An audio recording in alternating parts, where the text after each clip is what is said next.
अस्सलाम वालेकुम जी। 6 क्लास बच्चों, कैसे हैं आप लोग। हिस्ट्री की बुक्स ओपन करें, पेज नंबर 67। कल मैंने आपको बताया था कि सल्तनत दिल्ली का जो निज़ाम हुकूमत था, सल्तनत, वो हमने हाफ क्वेश्चन पढ़ा था, मतलब 67 पेज तक। आज हम लोग इसका आगे देखते हैं। ये सारा आंसर इसी का होगा जो हम लोग ने कल पढ़ा था वो भी, और जो आज पढ़ेंगे वो भी। आगे है कि वकीलदार, इनके जो वकील थे वो कैसे होते थे। शाही महल का इंतज़ाम और शाही ताम का बंदोबस्त भी करता था। जो वकील था वो जो खाने का बंदोबस्त था वो ये करता था, इसे कहते थे वकीलदार। आगे है अमीर हाजिब दरबार का आला अफसर था, जो दरबार की तमाम तकरीबात का एहतमाम करता था। वो मुलाकातियों को सुल्तान के दरबार में पेश करता था। अमीर हाजिब था, इसका क्या काम था, ये जो भी तकरीबात होती थी, जो भी इवेंट होता था, इसने मुनक्किद करना होता था, इसने उसकी तैयारी करनी थी।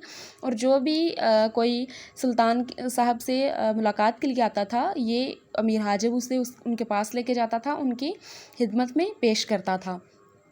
आगे है सर जहांदार। सुल्तान दिल्ली का बॉडीगार्ड दस्ता सर जहांदार कहलाता था। इस दस्ता में सुल्तान के इन गुलामों को मुंतखब किया जाता था जो बड़े वफादार होते थे। मतलब बॉडीगार्ड के तौर पे इन बॉडीगार्ड का नाम दिया था। जो बॉडीगार्ड था जो कि इनके गुलामों को मुंतखब करता था, इनकी हिफाजत करता था, ये उससे मुंतखब करते थे जो इनके बहुत ज़्यादा वफादार होते थे। आगे है सूबाई निज़ाम। सलातीन दिल्ली ने सूबों का इंतज़ाम चलाने के लिए दर्जल ढांचा तरतीब दिया था। ठीक है, जो उनका सूबाई निज़ाम था उसको कैसे उन्होंने तरतीब दिया था वो हम लोग पढ़ेंगे। कल जो था ये था मरकज़ी निज़ाम। ठीक है, ये मरकज़ी निज़ाम था, ये यहाँ तक था। ये सारा जो कल और आज हमने इतना पढ़ा, ये मरकज़ी निज़ाम है। आगे है सूबाई निज़ाम।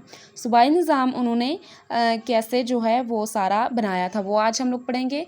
जो सूबे के अंदर का निज़ाम है वो, ये तो मरकज़ के अंदर का जो निज़ाम था वो हमने पढ़ा था। आज जो सूबे के अंदर का निज़ाम है वो पढ़ेंगे। सलातीन दिल्ली ने सूबों का इंतज़ाम चलाने के लिए दर्जल ढांचा तरतीब दिया। जो हमारे जैसे सूबे हैं, पंजाब, सिंध, सरहद, उन्हें चलाने के लिए लहदा सूबा जो है उसका उन्होंने वज़ीर मुकर्रर किया है कि वज़ीर आला पंजाब, वज़ीर आला सिंध, वज़ीर आला बलूचिस्तान। इसी तरह इन्होंने भी जो सूबे थे उनके लहदा हम लोग अब देखेंगे कि कैसे उन्होंने इसका इंतज़ाम चलाया था। इलाके देखिए, सलातीन दिल्ली ने सल्तनत को मुख्तलिफ इलाकों में तकसीम कर रखा था। बड़े इलाकों के सरबराह गवर्नर होते थे और छोटे इलाकों में वली या नाज़म मुकर्रर किया जाता था। सूबाई हुकूमत के पास सवाए अदालती मामलात के वसी इंतज़ामी इख्तियारात होते थे। ठीक है, इन्होंने डिफरेंट सूबों के गवर्नर बना दिए थे। जो छोटे इलाके थे उनका नाज़म मुकर्रर किया था। आगे है साहिब दीवान। साहिब दीवान सूबे में मालियात की निगरानी करता था। वो सूबे में आमदन और अखराजात का बाकायदा रिकॉर्ड रखता था। इसका तमाम हिसाब व किताब मरकज़ को भेजा जाता था और ये माली मुकदमात की समाअत करता था। साहिब दीवान का क्या काम था, ये जो सूबे में आमदन और अखराजात का काम करता था और सारा हिसाब किताब जो था वो आगे मतलब उनको दीवान सूबा में भेजा जाता था। काजी सूबे में अदल इंसाफ के शोबे का निगरान काजी कहलाता था। वो मुकदमात करता था, के फैसले करता था और इसकी मुफ्ती और पंडित करते थे मदद। और काजी का तकर्रर सुल्तान खुद करता था। काजी का क्या काम था, जो भी इंसाफ के मामले थे, जो भी मामला करना था वो सारे काजी करता था और उसके साथ पंडित भी होते थे जो बाकी मतलब इसके साथ मामलात निपटाते थे।